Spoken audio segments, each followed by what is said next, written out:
Les signes annonciateurs du jour de la résurrection sont ceux qui précèdent sa venue et révèlent son imminence. On les divise conventionnellement en signes majeurs et signes mineurs. Ces derniers apparaissent longtemps avant la résurrection. Certains sont déjà passés, mais ils se répètent.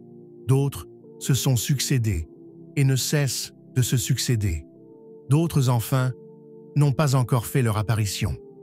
Mais ils apparaîtront comme annoncés par le prophète Muhammad, bénédiction et salut soient sur lui.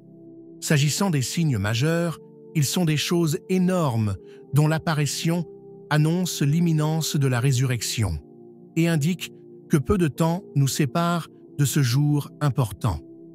Les signes mineurs de l'heure, de la fin du monde, sont nombreux. Beaucoup de hadiths authentiques les évoquent. Nous les placerons dans le même contexte sans citer les hadiths relatifs car la situation ne le permet pas.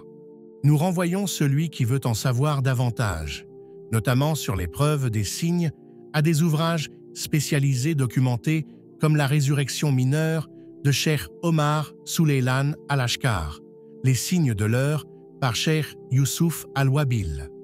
Font partie des signes mineurs de l'heure. 1. L'avènement de la mission du prophète, bénédiction et salut soient sur lui. 2.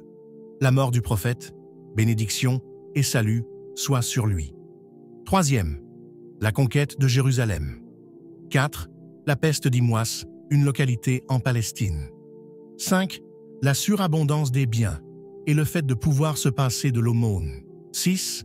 L'apparition de troubles dont certains ont eu lieu au début de l'histoire de l'islam, notamment l'assassinat d'Uthman, paix sur lui, la bataille du Chameau, Siffin, la sortie des Kharijites, la bataille du Hara, Médine, et l'épreuve liée à la profession du Coran créé. 7e, avènement de faux prophètes comme Moussalima l'imposteur et Al-Aswad al-Ansi. 8. Le feu du Hijaz apparu au milieu du 7e siècle de l'Hégire, en l'an 654, une gigantesque éruption décrite par les ulémas contemporains et ceux venus après eux. An-Nawawi en dit « En notre temps, en l'an 654, les faubourgs est de Médine, au-delà du Hara, ont vu jaillir un feu énorme. L'information s'est répandue en Syrie et ailleurs grâce à des voix concordantes. » 9. L'absence de la confiance, dont l'une des manifestations consiste à confier des responsabilités à des gens incompétents. 10. Disparition du savoir et résurgence de l'ignorance. Cette disparition du savoir découle de celle de ses détenteurs, d'après ce qui est dit dans les 2 Sahih. 11. Propagation de la fornication. 12. Propagation de l'usure. 13. Surabondance des instruments de musique. 14. Développement fulgurant de la consommation du vin, boissons alcoolisées. 15. Des bergers qui rivalisent d'ardeur dans la construction d'immeubles imposants. 16. Une esclave qui met au monde sa maîtresse. Ceci est confirmé dans les 2 Sahih. Les oulémas en ont donné différents avis.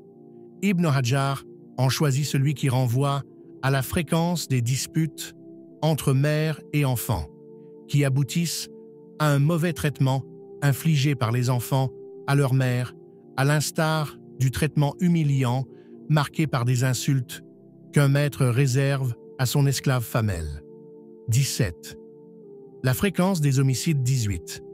La fréquence des tremblements de terre 19.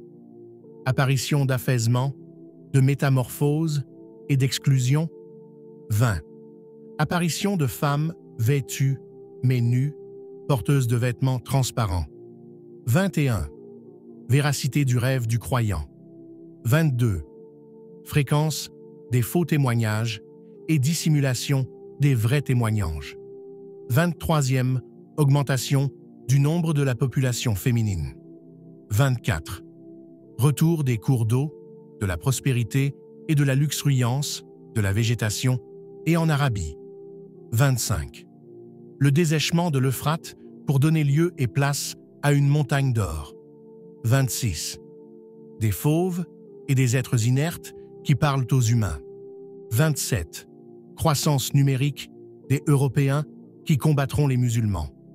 28e. Conquête de Constantinople. Quant aux signes majeurs de la résurrection, ils ont été mentionnés par le prophète, bénédiction et salut soient sur lui, dans le hadith de Hudayfa ibn Asid. Ils sont au nombre de 10 signes, à savoir la venue de l'Antichrist, la descente de Jésus, fils de Marie, la sortie de Gog et Magog et 3 éclipses, une au levant, une au couchant et une en Arabie, la fumée, le fait pour le soleil de se lever au couchant, la bête et le feu qui repoussent les gens vers leur lieu de rassemblement.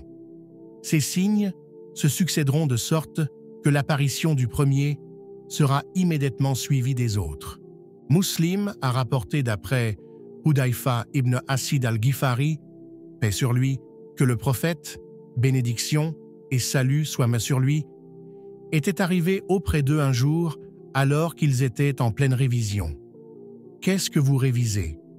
Nous discutons de l'heure. Elle n'arrivera pas avant que vous ne constatiez 10 signes. Il mentionne ensuite les 10 signes, que voilà en précisant que le feu prendra son départ du Yémen pour repousser les gens vers leur lieu de rassemblement. Il n'existe aucun texte authentique et qu'à lire portant sur l'ordre de succession de ces signes. Mais l'ensemble des textes permet de le déduire. Cheikh Muhammad Salih al-Uthaymin, puisse Allah lui accorder sa miséricorde, a été interrogé en ces termes. Les signes de l'heure apparaîtront-ils successivement? Voici sa réponse. Certains signes majeurs de l'heure apparaîtront en ordre successif, tandis que d'autres ne se succéderont pas, et l'on ne connaît pas leur ordre de succession. Figurent parmi les signes qui se succéderont la descente de Jésus, fils de Marie, la sortie de Gog et Magog et l'Antichrist. Celui-ci surgira, et puis Jésus, fils de Marie, viendra le tuer, puis Gog et Magog feront leur apparition. As-Safarini, puisse Allah lui accorder sa miséricorde, a établi l'ordre de succession de ces signes dans son traité sur le dogme. Une partie de cet ordre rassure, contrairement à l'autre. L'ordre de succession des signes ne nous intéresse pas. Ce qui nous préoccupe est que l'heure sera précédée de signes importants établis par Allah et dont l'apparition en annonce l'imminence, car l'importance de l'événement est telle que les gens ont besoin d'être avertis de son imminence. Extrait de recueil des avis juridiques consultatifs, 2 questions numéro 137. Et Allah est le plus savant. Merci de t'abonner et de mettre un j'aime pour soutenir la chaîne.